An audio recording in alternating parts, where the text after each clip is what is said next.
Welcome back, everybody. This is Alvaro Riojas here with the lovely Mel Riojas. for another edition of Lucha por Lucha. And this is the episode after Cinco Desmadre. Huge event for Fortuna Texas Wrestling. The Lucha Libre doubleheader headlined by Brian Keith and, of course, the returning Thunder Rosa. Two huge shows, and honestly, you guys showed up and showed out yet again. Thank you to everybody who participated. Thank you to everybody that was there in support of our events. And in spirit. And those in spirit, we had a lot of messages from people saying that they wish they could have been there. But we were very grateful to have a really solid card, a lot of good people involved, including the Mariachi Leon from Idea Far Academy, who performed Cielito Lindo with Thunder Rosa. Otra cosa, Thunder Rosa también. She dropped her first song in a while. And she did it a cappella. A cappella, because we were having technical difficulties with the audio. What a trooper. Yo Quiero Volar is her song that you could download on Spotify, on YouTube. Go ahead and give it a listen. Thunder Rosa, not only is she a great champion, a great fighter, but she's also a great singer. Mario Superstar Salazar in the house, who opened up show 1 for us. Fernie with a performance at show 1 and show 2. No, hombre, estuvo con ganas. The Selena songs. Sí. And of course, like the debuting wrestlers that we had at our show, people that we had for the first time, like Eric Shadows, Chris Austin, Eric Ortiz. Shout out to JC Valentine, who couldn't be there, pero he was there in spirit. He unfortunately suffered an injury during training, preparing for his match. Pero we're wishing him the best. If you're listening, JC, un fuerte abrazo, carnal, que te mejores pronto. Now, talking about new guys that presented themselves, we have one of them as a very special guest today. Now, this gentleman was trained by Booker T. This gentleman has been wrestling for 3 years. He is a former Row Texas champion. He's a former RCW tag team champion. This guy has gone by the name the Purveyor of Punishment and the Texas Terminator. With us today, Jay Alexander. How's it going, guys? Appreciate y'all for having me. Let me see if I can get this right, Jay. I have a button here that's supposed to do the applause. So let's just do it again. Jay Alexander. There you go. I always mess that one up. But Jay, hey man, it's a pleasure. Machine knew better. Yeah, than no. to boo him. The machine knew to give us the right sound. If not, the Texas Terminator is gonna go get you. Mm-hmm. So Jay, how you doing, man? How have you been since Cinco Desmadre? Recovering. No, I'm just kidding. No, I get on and go on like a machine, man. That's the name of the game. That's what we do in this business. You tighten the bolts and screws, and you get back on the road on the hunt for the next. So. Now, the Texas Terminator, where does that name come from, brother? I like it. So, I have a bunch of names, and I want to say out of the handful of names, the only one that I thought of personally was the Purveyor of Punishment. Okay. The Texas Terminator was actually a name bestowed upon me by another promoter, Dev Storm. Okay. He, at the time, was doing Advanced Pro Wrestling. Had caught a few of my matches, and then I ended up winning the heavyweight title, taking it off one of their longest reigning champions, actually in a last man standing match, remind me, Apex. And yeah, I don't know. I don't even know how it came about, but he was introducing me. He said, the Texas Terminator, and I just ran with it. Dude, that's a great name. And everything. Man. That's a great ass name. I like it a lot, really. It's super dope. Man, there's a few. Walking Armageddon is one of my newer favorites. I had a fan that I guess was reacting to just a bunch of my footage, and he had commented on one of my photos, literal Walking Armageddon. So I'm like, I'm taking that too. So yeah, Purveyor of Punishment I thought of that because I was fresh on the scene, and Chris Russo, who did all my beginner training, and then when I ended up making my way into the advanced ring and ultimately on the show at Reality of Wrestling, he was like, you gotta have something. I was like, well, I don't know, I'm just Jay Alexander. And he goes, something that like pops or something. And I remember I was living in my apartment at the time, and I was walking back from my cardio session at the gym there on scene, and it just hit me. And I was like, Purveyor of Punishment. dealer of violence, dealer of punishment. So Yeah. I was like, yeah, that's befitting, because like at the time I was in a ragtag group at Reality Wrestling called the Renegades of Wrestling. And it was a bunch of the new faces that they had kind of lumped together, Yeah. that, in order to protect, certain guys. So that was my squad at the time when I first came in, and Purveyor of Punishment, and I ended up, doing well and separate myself from the pack. So they broke me off on my own, and Jay Alexander was essentially born. Yeah. That's really cool, dude. I mean, that's one thing that you and I both have in common, is that we were both in groups called the Renegades of Wrestling, and eventually you fell into the Renegades of Wrestling with Lieutenant Dan, did you not? I did actually. It was kind of cool. Like, the beautiful thing about professional wrestling overall, and I'm sure you can attest to this firsthand. Everyone is so hell bent on the contract, and I myself can't say that I'm any different. Mm-hmm. Everyone wants to be in the bright shining lights, the WWE, the AEW, Ring of Honor, New Japan, you name it. If it's MLW, TNA, their name needs to be on the card, their face on the marquee. But I think what's made professional wrestling truly special is the journey along the way. Some guys, their first time in the ring is WWE, and some guys, they spend X amount of years on the independents, Mm-hmm. grinding, scratching, clawing away. How I ended up getting with Lieutenant Dan and the Renegades there was actually through Lions Pride Sports. Shout out to Houston Carson down there in Bryan, Texas. They were one of the first, I guess, places that really were inquiring about me when I was first coming up through the ranks. And Booker and Kevin Bernhardt over there at Reality Wrestling were doing everything in their power to like make sure that I was spit shined and polished before I took my talents elsewhere. Of course, you want to be represented the right way. Yeah. So I guess Houston was inquiring with Kevin about me, and I guess Kevin was like, he's just giving some time, like he's still kind of learning the ropes and such. And then finally, I guess for about 3 months, I guess Houston was hitting Kevin up, to my understanding.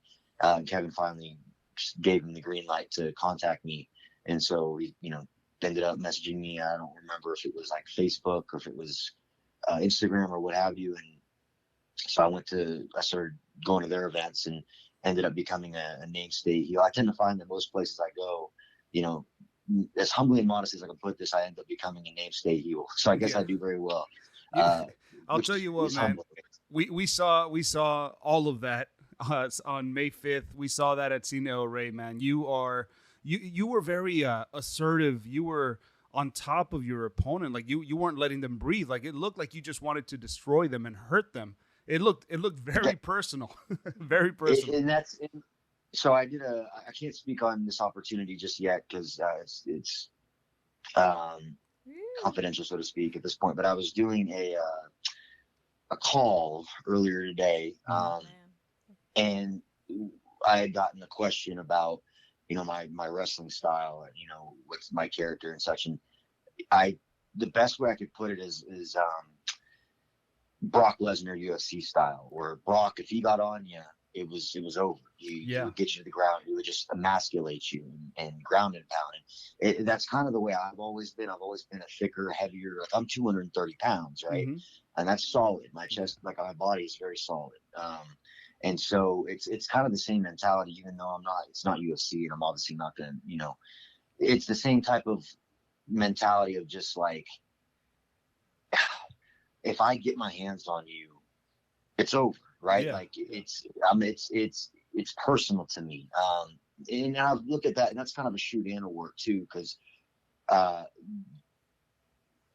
business is personal and personal is business, because the person is the business, exactly. Right? And so how you go about that is your prerogative, right? Like, I'm going to be professional and courteous, but at the same time, like, I take it personal in certain situations, and I try and go about it the best way I can, but that's pretty much the gist of that. But yeah, no, my character and everything that I go about it is, if you notice, and Kirby Carry-On pointed this out, I think when I faced Khan, actually, Khan had just signed his AEW contract, and like that same week or the next week he was on Raw. Yeah. And I had the privilege of facing him, and Kirby, our color commentator, he pointed out, if you, and I was just, I mean, chef's kiss, right? That the commentating team found this, because this is something that I made sure I did purposely. I love that it was discovered, but I would take the center of the ring. Okay. Right. Because I wanted to let my opponent know right out the gate, you're finished. Yeah. Right. As soon as the bell rang and you're in the corner and I'm in the center of the ring, that's my ring now. And you're going to have to take it. And the fun part about it is I'm schooled enough and well crafted enough that we can shoot. If you want to shoot, we can shoot. Mm-hmm. But if you want to work, you're gonna work. You're gonna work to take the ring from me. Yeah. Down, but never out. And that's, I guess, the Terminator aspect of it is you're gonna earn your keep against me in whatever way, shape, or form that may be. And that's a very good way to think, Jay. I'm sorry, I didn't mean to interrupt. You're fine. Basically, I just wanted to add to that is that there's a certain respect that is earned in the ring, and as you mentioned, like you can shoot if they want to shoot, but you can work if they want to work. In other words, you are well trained, and it's all Very about much so. respect. Respect your opponent. Respect what your opponent can do, and make it look as real as possible, man. Don't disrespect the audience. 100%. It's I mean, it's just a disservice. It's a disservice all around.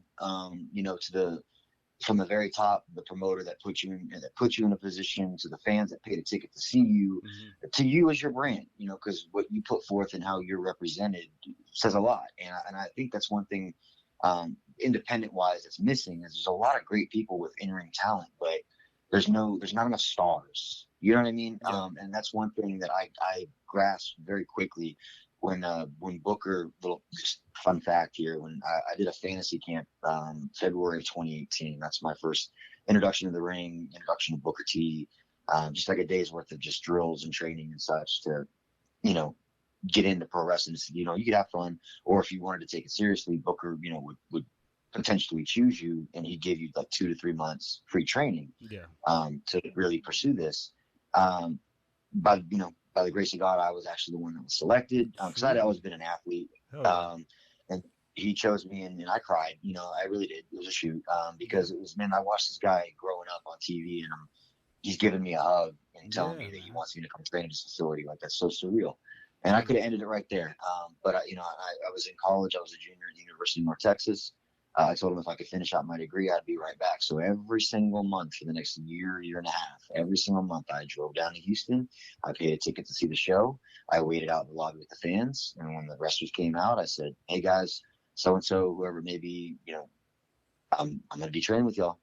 10 more months, 9 more months, 8 more months, 7, 6, 5, 4, 3, 2, 1. I'll be the day that I walked up in the gym and said, I'm here. You were given this opportunity. You were selected. You decided to finish your education before coming in, and day one. So I came in and I excelled relatively quick. Unfortunately, COVID, this is not August of 2019. So obviously March, I guess they, to my understanding, were mulling around, how are we going to introduce this kid? COVID hits. So my debut delays probably until August, right? Because they were opening and closing. Oh, we got to shut back down. How did you feel when that happened? Like what crossed your mind when that happened? Like, were you still patient, or were you like, man, I was so close? I was just grateful to be there. I was just so thankful to have the people around. I can't speak. The people around me at Books, not even just Booker or Kevin. Charmel is such a doll. But the guys, you're talking about some of the best talents in the nation, especially unsigned. At the time, for me, it was Medina, Ryan Davidson, Charles Schenkel, or that's his shoot name. Sorry, Brendan Steen, Aiden Cristiano, like some of the best talents, unsigned talents in the nation that have worked all over the world, worked some of the biggest names, and they're training me. I was very patient. I was very grateful to receive, and work. They didn't tell me anything outright, so it wasn't like, hey, you're going to do this, that, and the other, and then bang, COVID, dang it, I gotta wait. It was just, I'm just going to keep going with the flow and keep proving my worth, that's always been my thing, man. Like, because especially me, like, I'm 230 solid pounds, but like 5'9", 5'10", in that ballpark, relative 5'8" to 5'10" is relatively quote unquote short. It's average, but it's short, right? When you think of like 6+ foot, 6'4", 6'6" monsters, especially in the earlier 80s, 90s of professional wrestling. I always had a chip on my shoulder my entire life. My brother's 10 years older, but whooped my ass and everything we ever did. But I never gave up, no matter how bad something hurt or how bad my pride was hit because I lost. I got destroyed 40-0. I was like, let's play again. And we were out there all night and I lost 100 games. But I said, because how do you beat someone that doesn't quit? You can't. Yeah. Inevitably, the results will turn in my favor because I'm never going to give up. And I truly have always been one that no matter what the circumstance is I don't lose. I win or I learn, right? So no matter how many setbacks I face, I'll be back. And again, there's the Terminator, I guess the Terminator gimmick that comes through. So it's befitting. But it's just that, man. I've had a chip on my shoulder my entire life. I'm going to be successful. And no one's going to tell me otherwise. I'm stubborn, but I have the will. And so eventually I debuted. They did an outdoor show in August, and the rest kind of was history. I won my title very quickly. I think just a tidbit over the year mark of being in the business, but I was always protected, man. I never outright lost and looked just like a schlub. They always did me right. Did that title win rub anybody the wrong way visibly, or that you could tell? Or was that something that nobody would tell you to your face? Not to my knowledge. Okay, but Alvaro, I've never concerned myself with drama anyway. Even if I heard something, unless someone said it to my face, I didn't care. I didn't believe it anyway. I don't know if I didn't believe it, but I just took it for a grain of salt. I said, if someone has something to say, they say it to my face. Alvaro, I'm big on character, brother. I'm big on the type of person, being the type of person where even if I'm not in the room and someone wants to say something about me or to you about me or what have you, my character will be so strong and my persona, who I am as John Riley, it will be so concrete that you won't believe it. I know Jay. I know John. That's not him. Or you'll know that there's a mutual respect enough to know, hey, I heard something about Jay, or hey, I heard something about John. I don't know if I believe it, but I'm gonna ask him. Have the balls to talk to me, because I'll talk to you. Yeah. Or I'll talk to anybody. I'm never gonna. It's when people want to be snakes or try and go behind my back or do quote unquote bad business or this, that, or the other. That you lose my respect, and I just I won't be rude or you just get cut off. I don't have time for that. I show up, I do my job well, I get paid, and I go home. Exactly. I don't go to bars, I don't drink, I don't party, I don't do all this. I have a family and kids to take care of, and I've got a responsibility not just to them but to myself and my God to fulfill what I'm supposed to do as a man and as a professional. So I take that very seriously. Well, I remember meeting you here in the Valley at a local show, and I remember speaking with you, and I was very impressed with the way you carried yourself. And I mean, I had only seen you through social media posts and pictures, so I never knew you, the person. And I mean, first of all, pictures are deceiving because you are much bigger in real life. When I saw you in person, I was like, wow. I was like, man, you're huge. And then to meet you and to see you be such a grounded individual, and not just that, man, you're selling yourself. This is a business. You're coming up to another person and who's in the business, and you know who I am, or you've been told who I am. So of course you're shaking my hand, you're introducing yourself, and that's exactly what you need to do, because this business is all about networking. And like you mentioned, there's a lot of snakes in the business, a lot of snakes. And unfortunately, that's just the nature of the game. And you can say the same thing about any type of sport, business, anything. 100%. However, just like you, just like Jay Alexander, we just have to keep our mind and our sight on the goal and keep moving forward. Keep moving forward, just like Jay. Jay, and where do you think, have you ever reflected back and wondered or spoken to yourself about where this drive comes from? When did you notice that you had this drive? What do you think fuels it? So I know exactly the answer to that question. So I've always been a competitor. I've always been just a fierce, never say die, and that's where I'm very blessed, just physically and mentally, even as a very young child. I was raised with a silver spoon, brother. I'm never going to sit here and say, that I got it out the mud and I never had this, I never had that. abused or I was, whatever. Like the victim mentality to me is such a curse and a crutch to possess. It's crippling mentally. You'll never, with the mentality, you never accomplish anything. Yeah. I was very fortunate. I'm very blessed. I have two loving parents that raised me, that are still together to this day, 30 some odd years now. Wow. That loved me, that cherished me, that whipped my ass when I needed it, that grounded the shit out of me for, excuse my language, but grounded me for however long they felt was necessary. Yeah. I had chores to do. I had to get my butt up. My parents always told me, we love you, but we're not your friend. You can stay here as long as you would like, as long as you're productive, you're going to school, you're going to work, you're helping out around the house, you abide by our rules. And that was the way it was. It was in respect. Mm-hmm. So I was raised very well, and I credit my parents for everything. Still my lifeline, still my love, my heart and soul to this day. I can't imagine a millisecond without them on this earth. I know the day will come and I'll be heartbroken. But having said that, that's essentially what leads into this passion and this drive, is aside from it just being in my nature to be a competitor and be an achiever.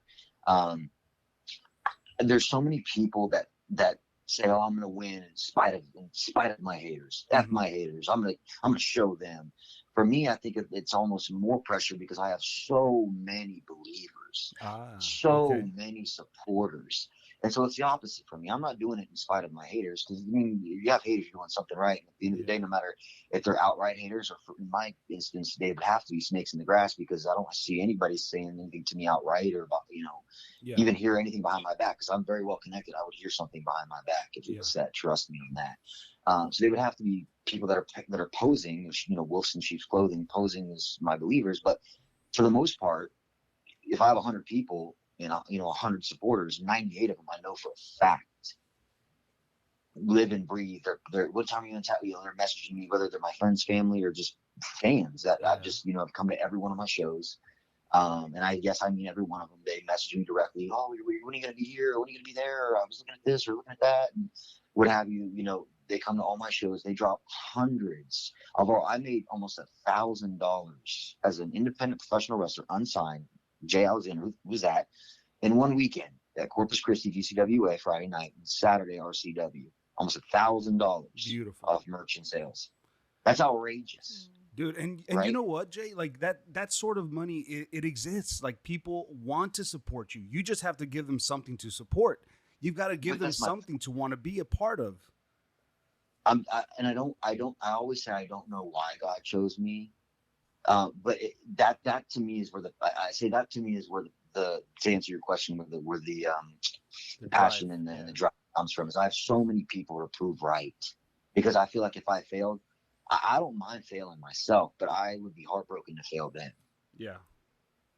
And maybe you can relate to this, Jay, but one thing that my wife and I talk about in regard to my situation in my life, because of course my story was I was raised in a small town, broken home, blah, blah, blah, sad story. But then persevered, became a wrestler, stopped wrestling, met a woman, got married, settled down, and then got this opportunity. Now I work with AEW, blah, blah, blah. Okay. But I've always lived my life as if I was the main character in a movie. And no matter how tough times got, I always knew that there was going to be light at the end of the tunnel, because this is my movie. Bingo. The movie's not Bingo. over. So it doesn't matter if I push myself now or push myself later. The goal that's in my mind, I'm on the right path. And that's my story to tell, and that's my movie, right? But having that mentality has really helped me, succeed in areas that I thought, would have been even more difficult had I not believed this way. And I don't know if you ever felt that way, where, I'm the main character of this life. Everything's working in my favor eventually. Or, however hard you work, the universe, God, whatever you believe in will reward you. And that's how I see things. Entirely. I couldn't have said it better myself. And again, I think if you adopt the mentality, kind of piggybacking off that, because literally I could have spoken the same thing out of my lips. Perfectly said. Again, understand that things aren't gonna be perfect, right? As long as things are moving in the right direction. Maybe a current sways in the opposite way, but if you adopt that mentality of it's not exactly what you said, never say die, it's not over because it's my story. There's light at the end of the tunnel, and ultimately, I don't lose, I win or I learn. There you go. if you adopt that, I mean, how you, I mean, like, how do you continue to cultivate that victim mentality, right? Like, there's the age old saying, like, you had two kids raised by an abusive father. One became a successful lawyer, the other became an abusive father. Yeah. You asked both kids the same question, both answered with the same answer. I watched my dad. Yeah. One became it, and the other learned from it and chose other.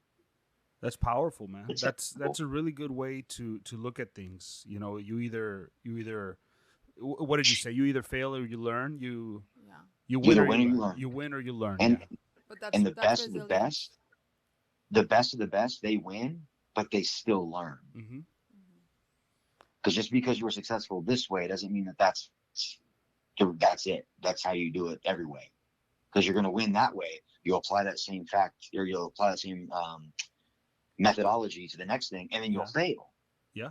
Right. So that's fine. That's how you get you go from being, great to legendary, right? The greats find a way to make it happen.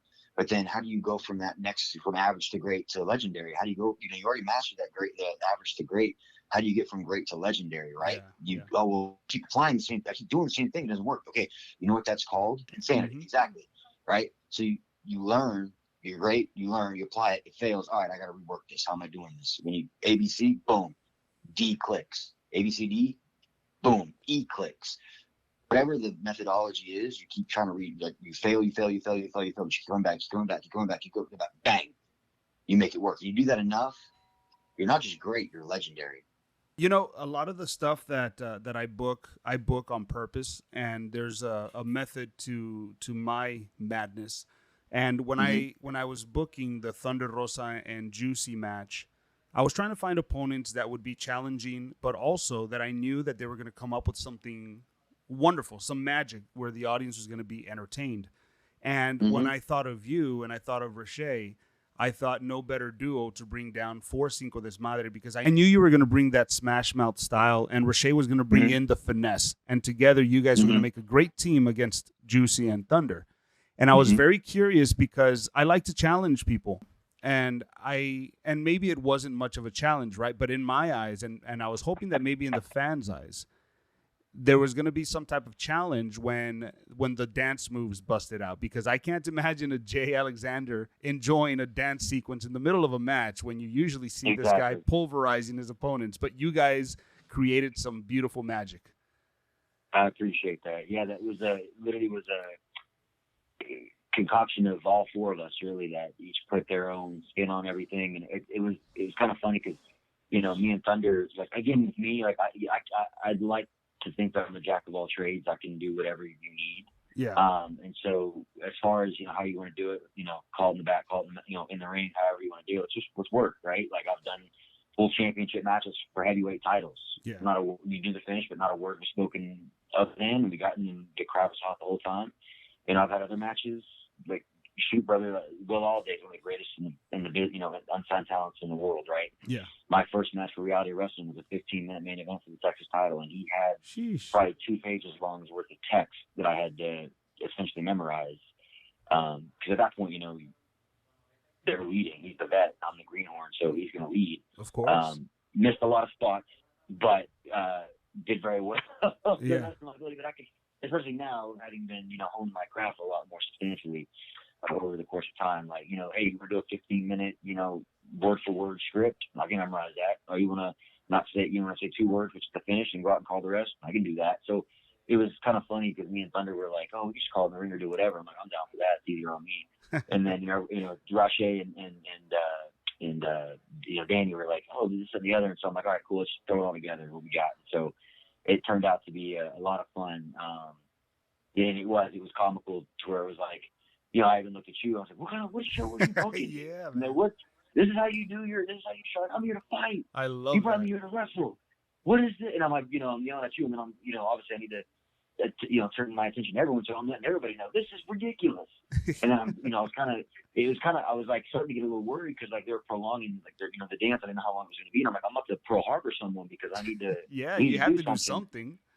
And when she turned and looked at me, I just was like, what? And it was perfect timing because I was looking forward at the time, and I was like, F it, I'm gonna just say F this dance. Yeah. Because I don't know what's going on or what, so I was like, all right, be patient. And then when I saw Danny's back, I was like, all right, there, he's right there. And then Thunder comes around, and that's when I was like, oh wait, what? Just reactive, because it doesn't always have to be ABC, right? It could be ABC. That was the B right there. So I just let her guide, and then from there she goes, now, yep, going, and the rest we just ran off with. So yeah, it definitely was, because even when I saw the match, I was like, this is gonna be interesting. Mm-hmm. I was like, because Rache, she could do some really good heel work. Yeah. And I remember we were training, and we were running some, just doing some heat drills. It was me, Ryan Davidson, Rache Chanel, Johnny Lyons, Karen Beckham, and Hugh Quentin Winters at a session, Tuesday night session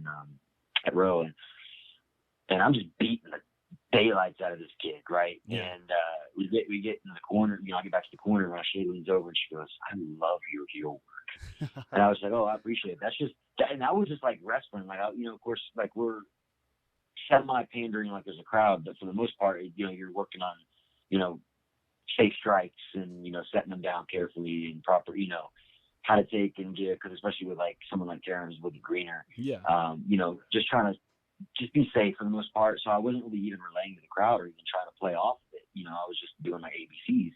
Mm-hmm. And, I was like, oh, that's really dope, man. I really appreciate that. Yeah. I don't know. It just kind of comes natural to me. It was hysterical because when I first came in, that, Booker and Kevin, all of them were like, oh, you got a great build. Like, you're going to be a baby face. And it was like very quickly, they threw me. They said that, and then they out of nowhere, like, hey, you're going to be in the Renegades. Like, what? And so Gino was like, hey, man, really? He's like, get good at your strikes because y'all are just going to be polarizing people. So I would practice my strikes, but I was doing like a sidewalk slam, just very elementary level sidewalk slams, body slams, suplexes. And then when this got a little too easy, I started mixing it up and having a little fun with it.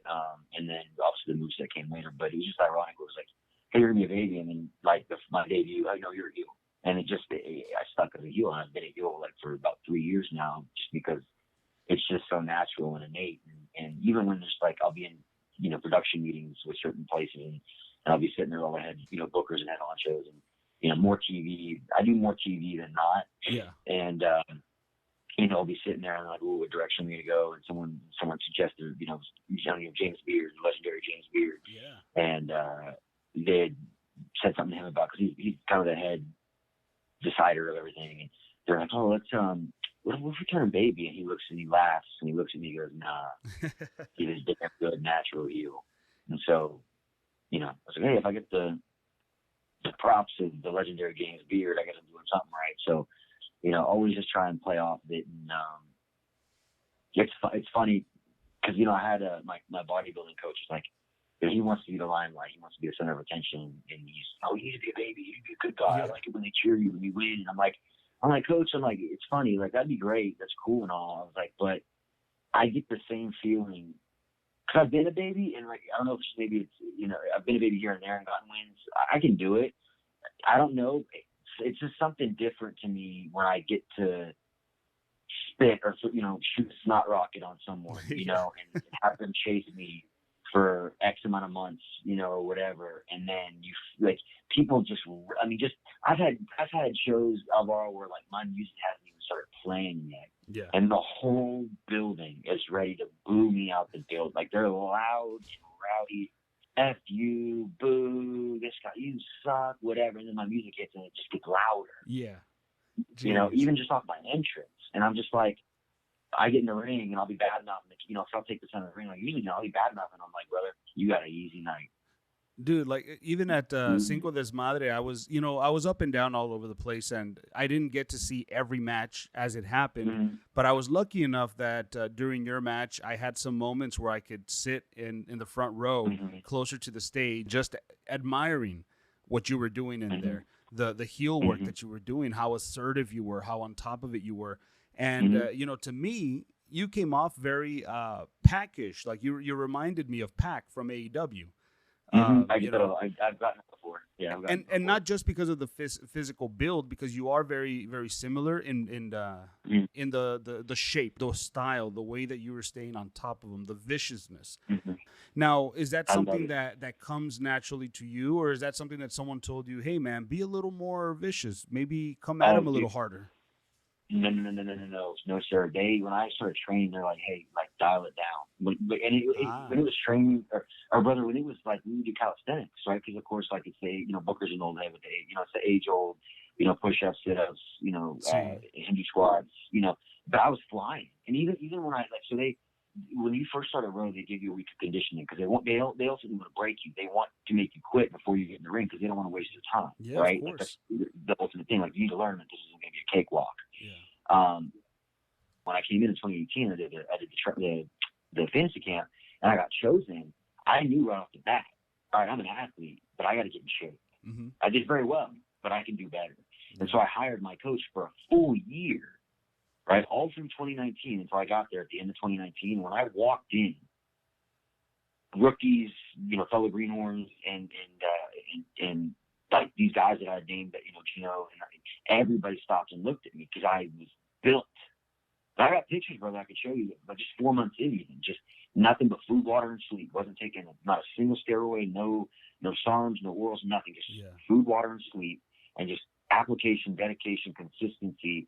That I already looked okay, but I looked phenomenal. So when I walked in the door, that's him. He's that guy. Like, don't even have to know if he can wrestle, but we're going to pay attention to him. And the athleticism kind of took off from there. But even in that, it usually takes people like 2 weeks to do this conditioning. It took me 4 days. And they didn't want to put me in the ring on Friday. They wanted to start me at the fresh start of the week. So they had me wait. I just watched and took notes Friday. But I was done with, it's like 150 things each or whatever a day. It's like a mass total of whatever it was. I like tripled up and quadrupled up. Jeez. I was an athlete, and I made sure that there's the bar. I made sure I set the new bar, right? I wanted people to come and go, I only have 2 weeks to do that.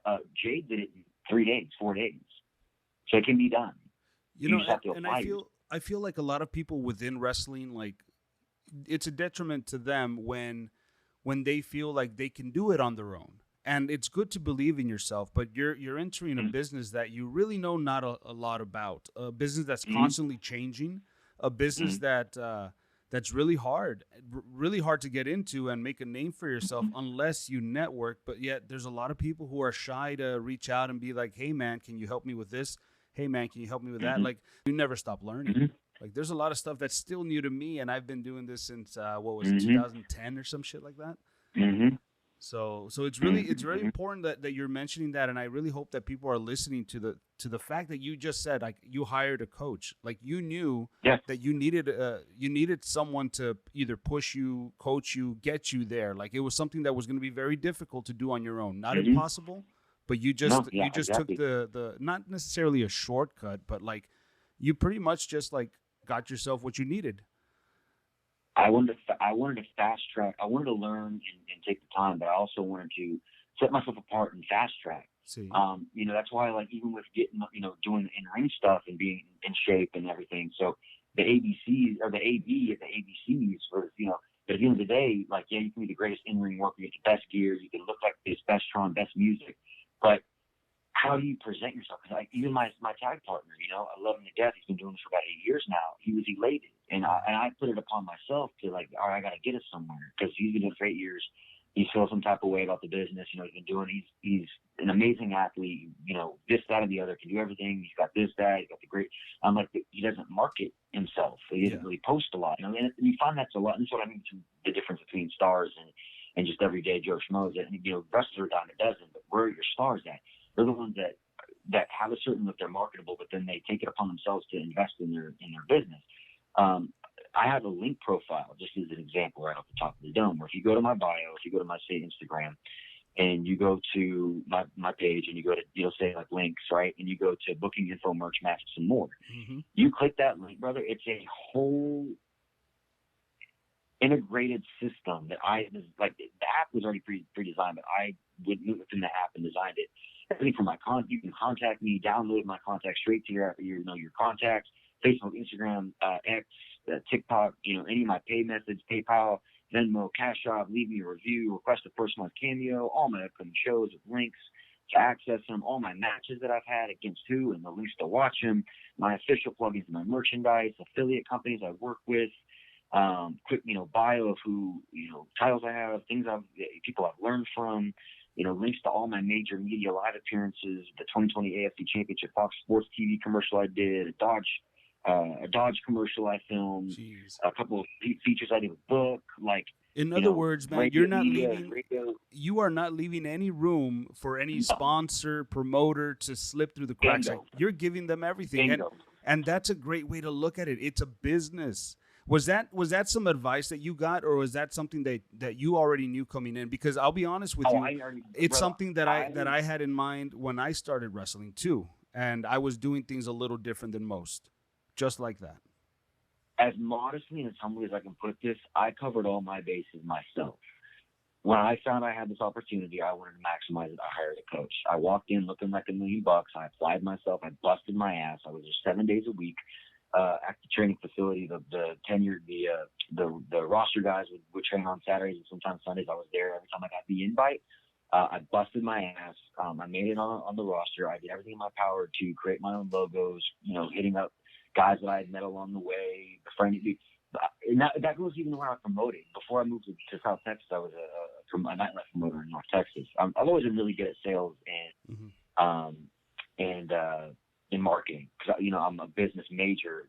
It's one of my 3 majors, and I have a marketing minor, right? So I have a degree in all that. Not saying that would qualify me exactly, but it shows something. So I did nightlife promotions in North Texas. And so, when I got down to South Texas, I already had an idea of how I was going to do this. And then day after day, as I crafted who I was, I put it out there. I posted on Instagram. I did it to Facebook, created a Twitter. I did everything in my power. This is Jay Alexander. I posted every day and just built what I could with how I could. And even, with posts, some guys will just post a picture and a caption.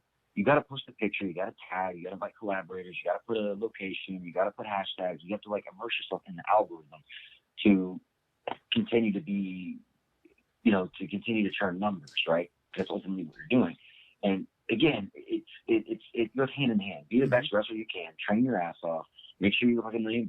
Have good gear. Wash your gear regularly. Please right? do. A lot of guys too, they want to learn 100 moves that they can do once. Learn one move that you can do 100 times. Okay, and once you've mastered that, create quote unquote your playbook, like Booker used to tell me. Have your playbook, and especially as a heel, how can I put this guy in the right position?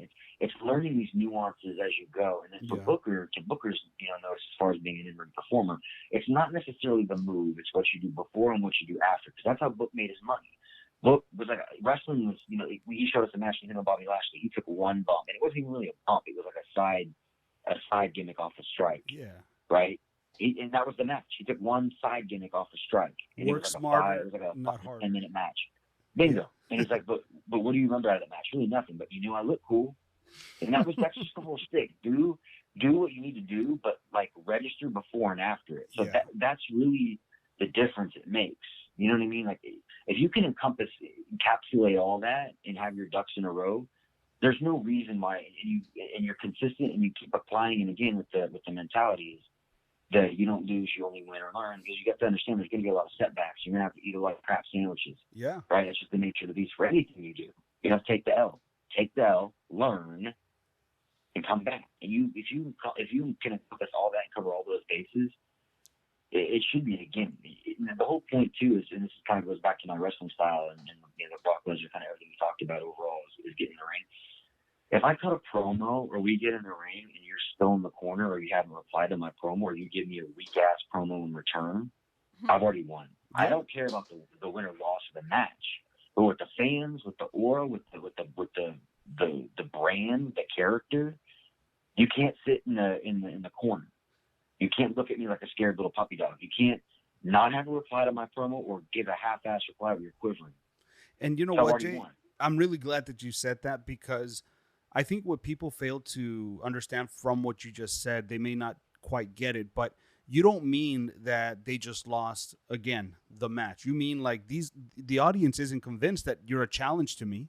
The audience 100%. doesn't believe that you mean what you just said. Subconsciously, the audience pays attention to all this stuff, man. And maybe the audience may not even realize he's weak, but one thing's gonna add on to another, and so on. And people are gonna eventually see, like, damn, this guy doesn't quite have it as much as I thought. And it's very 110%. important to, and this goes back to the respect. It's like, respect the person that's in the ring with you, because if you're coming at me as vicious as you can, and I'm over here and I'm supposed to win the match, but I'm not as aggressive, like, what does that say about my opponent? Like, it's really difficult to not see that. But I really hope that whoever's listening can see what you're saying and understand it and use it to make themselves better too, better workers. And it's funny because and this is where it's funny working with like younger guys. Like I just did a ladder match with a younger guy, and he went to do a flapjack onto a ladder. I told him, just let me set you up. I'll get you there. Because there was some dead space in between the initial spot. And I said, let me cut you down. So all you do is give me a drop kick. I'll cut you down. I'll put you where you need to be. Just listen. And he does a phenomenal job listening. He just gets amped, right, when it's his time to take the keys. And the move was a little shaky. But, I protected myself. Everything was okay. But it's just funny because it's like, just because I'm aggressive and like I come across like, and Ryan Davidson is the king of this, where he looks like he's going to rip your head off. But then you lock up with him, or you work on him, and he's flimsy, he's light, he's loose. You know what I mean? Like that right there is the true testament of a worker, right? So, when I'm aggressive with these kids or whatever, or like I come at them, we're nice and light, they'll start taking over. I'm like, hey, slow it down, loosen it up. Or if I have to take back control real quick because they're just way too amped, I'll grab them, put them in a cravat or something. And I'm like, hey, I need you to relax, okay? Just work with me. We're working. I'm not trying to tear your head off. I know it seems like it. Just bear with me. Woosah, right? It's funny how that works. And then, I'll put them in a position where they're back on top, and we can get back into the flow. So it's funny. It's just funny to me because I've been there. I've been there as a greenhorner. Like you're super stiff, you're super amped, you're excited, you're nervous. You got all these emotions going through your body, and you want to perform, right? And especially if you respect someone. Like I remember I did a match with a younger guy, and he ended up putting me over. And after the match, he came up to me and shook my hand. He's like, man, like, I just want to let you know I've been watching your stuff for some time now. I've got an immense amount of respect for you, and it was such an honor to be in the ring with you. And that to me was really, that was really humbling, because like to me, I'm like, I know I'm not somebody, but I know I'm not nobody, right? But it's really cool to get that that respect from your peers. You know what I mean? Like to have that moment and share that. Like, man, I really appreciate you, because to that testament of like staying loose and working with your opponent, right? And again, to your notion of like respecting who you're against and what they bring and what have you. Yeah. Thunder, at the end of the match, beats the back, and Thunder's like, you're super light. Wow. And if you saw the match, I was beating the tar out of her. Dude, I was concerned. I was like, hey, that's my friend. That's my coworker. Yeah. And she's like, you're super light. I'm like, exactly. There's a way to make it, because it's a way to make it real without being harmful. And anyway, it's been just very humbling and very cool, very surreal experience to be able to just have gone on this journey that I've gone on, and for it only, and it's funny because like I'll be talking to certain people in locker rooms, or I'll be working certain guys or whatever, and they're, how long are you working? Well, I've been traveling for about 3 years. 3 years? Yeah. Because I get told I'm a newborn baby. It's impressive, 3 years. man. It makes me chuckle, but I say, well, I'm still learning. I've never, because I've always said, just from the fundamental, just 101, no matter what it is, if you're the biggest, the strongest, the smartest, whatever in the room, you need to find a room. Yeah. And that was one thing that I always cherished about Roe, being in the ring with like Gino Medina and Alex Gracia and, Hayan and, some of the best unsigned talent in the nation. Gino, I was with MLW, so he's not unsigned technically, but, Ryan Davidson and Aiden Cristiano and stuff, like, being in the ring with those guys, like I had to raise my level. I've always loved, being with people better than me, because I had to step my game up. I wanted to show that I belonged, to show that I wasn't, how did this kid get up? How did this kid get here? I'd rather someone like, I'm only been working 3 years. What? Then what, you been working like 2 years, 3 years? Yeah, exactly. He's a rookie. Why the f- was he with us? You know what I'm saying? Like, Now, have you ever been on the other side of that where you're somewhere and you think to yourself like, "Hey, why is that guy getting that opportunity?" You know, have you all ever the time. I mean, or I compared feel like yourself to someone else? I don't want to say. I mean, so yeah. I'm not gonna sit there and say I haven't compared necessarily. I mean, because I think it's just an innate, like, natural Yeah, response because you're to challenging yourself most. too. Yeah, it's just it's like anything, any profession, like um, any profession where like certain people are getting more attention or getting more opportunities than you are. And, like, my biggest thing is, growing up, watching you knew guys like Hulk Hogan or Ultimate Warrior, Lex Luger, like Triple H, John Cena. These guys were freaking stacked. They were ripped. Now, they're 6 foot plus and all. That's all well and good. But I'm saying just from just from a pure, aesthetic physique, appearance. These guys look like superheroes. These guys look like they could whoop your butt. And it's like, this may make me sound douchey or what have you. It is what it is. But I would look at certain guys and I'm like, how is that dude a worker? Yeah. Like, if me and him were in the ring, how would that be a legitimate story? And it's like, especially if, and this is where I rack my brain personally, where it's like, promoters now, especially in everything, where like back in the day, would say keep everything under wraps. Now everyone's telling you, oh, post it, need the exposure, get out there, whatever, post it. And it's like, okay, so this kid's gonna post.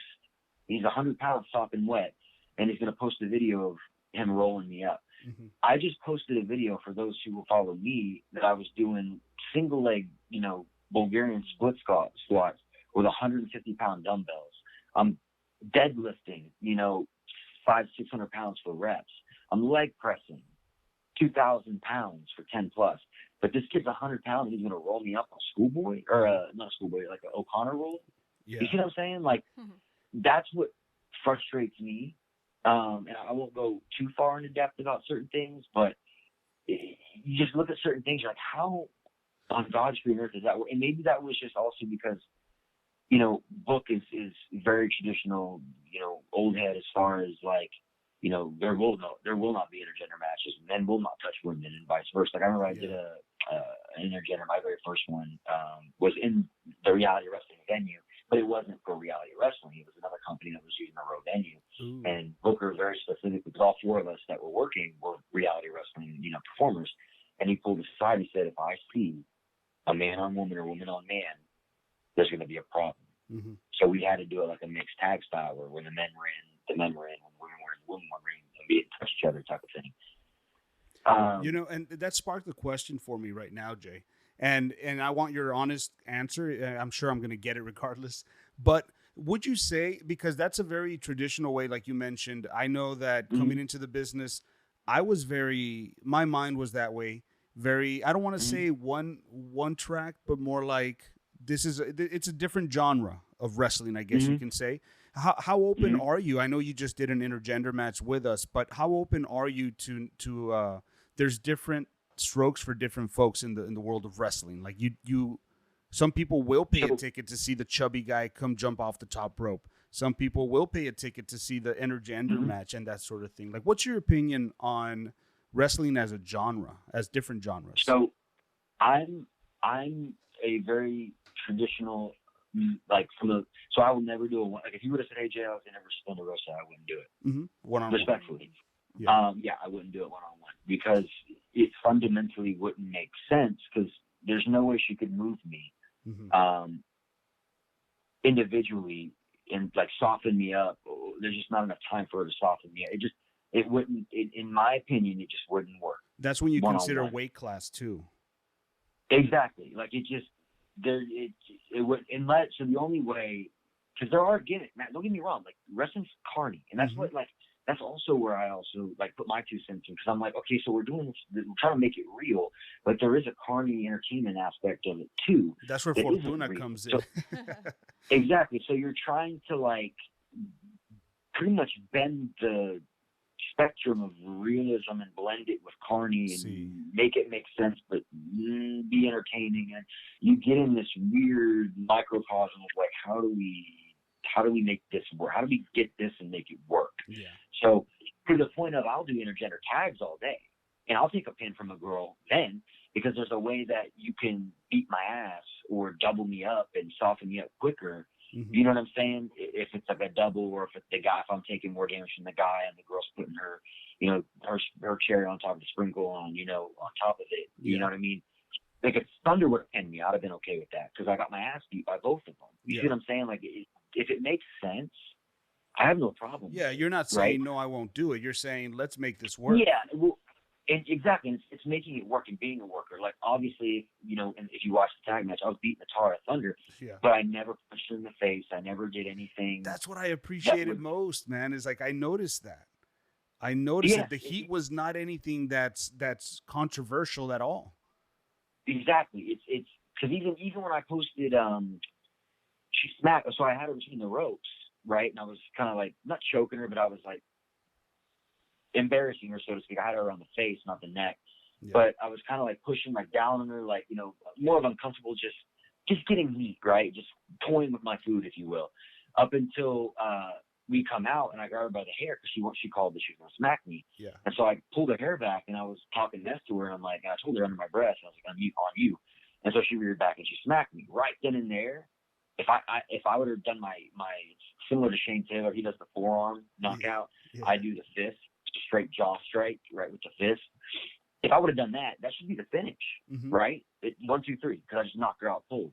I'm not going to do that. So how do I go under the heat but still make it, you know, like realistic, to so to speak, and accessible? Okay, snap mirror, pull her down, choke her out, right? Because it's not like absolutely lethal, but it's shitty and it's heat, right? So it's just trying to, if it makes sense, I'm all for it. Now, don't get me wrong. I'll give you, you bring Nyla Rose down, right? Nyla Rose versus Jay Alexander. Yeah. That's going to be a little bit more understanding as far as intergender one-on-one. She's still going to, and don't get me wrong, like, I don't care if it's a man or a woman, you're going to earn your keep against me. I'm going to wrestle her like a man. Oh, yeah. And Nyla's huge as far as, like, compared to the women's division, you can say. But that's my point. So bring in Awesome Kong, same thing. Awesome. You're right there. There we go. But again, if you bring in Nyla Rose or Awesome Kong, all right, we'll work. You bring in Thunder Rosa, Britt Baker, Julia Hart, I'm going to look at them and laugh in their face. All at the same time? 3-on-1? See, but that's where you mention like that's when they double team you, triple team you, and it makes sense. But would it be a win? That's the question. It would be fun to watch, for sure. Oh man, my girlfriend would hate you. Oh. Yeah, I when I saw this, I know, I felt it in my heart. I was like, man, I'm glad I'm not in his shoes, because I saw that. So you saw that picture? It's perfectly placed where Thunder's like, and it's just the positioning. Yeah, just in the picture, I'm like, oh man, this is, because I uploaded, because it was a great clip, right, from Twitter. I uploaded it on my TikTok and Instagram, and my girl has Instagram, she doesn't get on it like that. But when she pulled up TikTok, she's like, oh, I don't approve of this. Yeah, that's I chuckled, like, maybe it's just wrestling, like it's all good, nothing transpired, like we're professional. She's freaking AEW, for crying out loud. And you beat the shit out of her too. Like, yeah. So it was funny. I'm sorry for that. Yeah, man. no, I don't know. I wouldn't schedule I don't know if I would book. I would be in I'd have a lot of heat on my rear end. We won't do that. We will not do that to you, Jay. Jay. Did like a fucking 6-on-1 handicap, like Julia Hart, Britt Baker, you know, friggin' Jamie Hayter whenever she gets back. Hey, you know what? Jamie Hayter, if you did that, I would Jamie Hayter could pin me. I'll give you Jamie Hayter. Okay. Hey, that girl's big, man. She's strong. She can work. Jamie, when I was checking out the division, Jamie was one of my favorites. She could go. She was a beast. You know, Jay, another thing that I like is that how you mentioned you're a heel. You're a vicious heel. You beat the shit out of Thunder, but you never once punched her in the face. You didn't do anything that a gentleman wouldn't do, you know? So you were still a gentleman in the ass kicking that you gave her. Now, is that something that you believe in yourself, or is it just a character thing? I respect women. So I think Thunder, you know, if it was Thunder, if you brought, you know, just to keep it a similar scenario, if he would have brought like Malachi or Buddy, right, and Julia. Okay, so say you switch Thunder and Cherry with Buddy and Julia, right, House of Black. And we'll just I would do the same thing for Julia, but no, I would be extremely disrespectful to Buddy though. Like then, I'll borderline have them talking mess to me like it's a shoot, right? Like, hey, bro, got a problem? Hey, you good? Dude, but that would be a match to watch, Buddy versus Jay. Yeah. I've gotten Buddy comparisons. I've gotten so many. Yeah, dude. You know about it too, man. Shoot. Yeah, I know, dude. So that's another thing I like about you, Jay, is that you told me straight up, like, I'm not just here to come in and do the job. I'm here to work. Like, if you need someone to lead the dance, like, I'll lead it, but consider me for the big names too, because I can fucking go. And believe me, brother, like, we know you can. And you were straightforward with it, and I love that. I respect that. That's one thing, Jay or John, brother. Like I said, it goes back to my character. You know, you're gonna know when you hear something about John Ryder, Jay Alexander. You're gonna know. Oh, that doesn't sound like Jay. That doesn't sound like John. That's not true. Or, you know what? I'm curious. Let me get John or let me get Jay's. I won't lie to you, dude. Like my parents, my kids, my girl, my friends, like. I don't have time to be who I'm not, right? Like my life could be over tomorrow. So I had a social studies teacher my sophomore year of high school said, when you're dead and gone, no one will remember a thing, right? You're just another name in the will, or another name, on the obituary. What will last will be your legacy, right? So it's what does that mean to you? Like how are you going to go about it? Some people, hey, you know what? I'm cool not being known. I'm cool not being remembered. I'm not. I feel like I have a purpose on this earth. I feel like I'm supposed to do something. I feel like I'm supposed to be someone, because I've always been enamored with, whether it's a professional football player, an NBA player, whoever it is, people look up to these people. For whatever reason, they relate to them, they connect with them. And I think there's really nothing. I can say NBA, I can say Major League Soccer, I can say NFL, what have you. I don't think people relate more than when they relate to pro wrestlers, right? Especially because pro wrestling, for whatever reason, has this hold over the course of time that it's unlike anything, right? Like, and this is why I don't even get angry when people say it's fake. It amuses me. Yeah. But like, you don't understand, like, you have to be 5 different types of roles in one. You have to be a professional gymnast. You have to be a professional actor. Yep. You have to be, a professional MMA fighter. You have to have, conditioning. You have to be flexible. These matches aren't, whether there's, people don't understand, you only have 5 or 6 minutes. Yeah, that's TV, right? You got to get what you can get in 5 and 6 minutes, but make it make sense, right? Not just be a bunch of hogwash, right? Or you have an hour-long Iron Man. You're in the Royal Rumble, and you can't just sit there and look like a dumbass on TV. You got to be doing something at all times, and the whole time you need to be controlling your breathing. You got to look good. You got to be safe, which is the biggest thing in training, right? Get your cardio up so you can not only last but be able to do something, right? And that way you protect yourself, you protect your opponents at the same time. Bingo. So it's just something about, like, all of that and being able to just connect, like, with an audience, and it's funny because even as a heel, bro, like, I'll have people come up to me, and I stay in kayfabe. I really want people to think that I'm just a massive asshole. Yeah.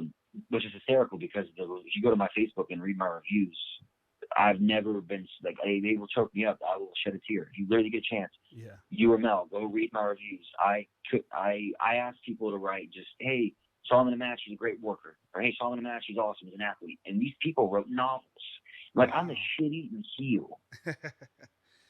It is so cool, though. Like people, and to your, I think you said something about it earlier in the conversation, that you were just like, you guys were in awe, or you guys were enamored, even though I was a heel. And it's like, man, like, and that's the cool part, too, is when you can be a heel, and no matter what you do, people still relish you. No matter what I do, they could, Jay, we love you. I don't need you. Oh, we love that. And I'll shoot a snot rocket at them, or flip them off or something. And they love it. And I'm just like, I'm literally, or they'll say something and I'll be quick with it right back at them. And they cherish it and it means something to them, or they remember that for whatever the rest of their life. And they're like, man, like, we want to hate him, but man, he's just so damn good. And I think, Jay, it's an accumulation of everything, not just because you're in great shape, not just because you're a great athlete, not just because you can talk the talk and walk the walk, but I think it's a whole package type of thing where you have the look, you have this, you have that, you put it all in one package, and what do you get?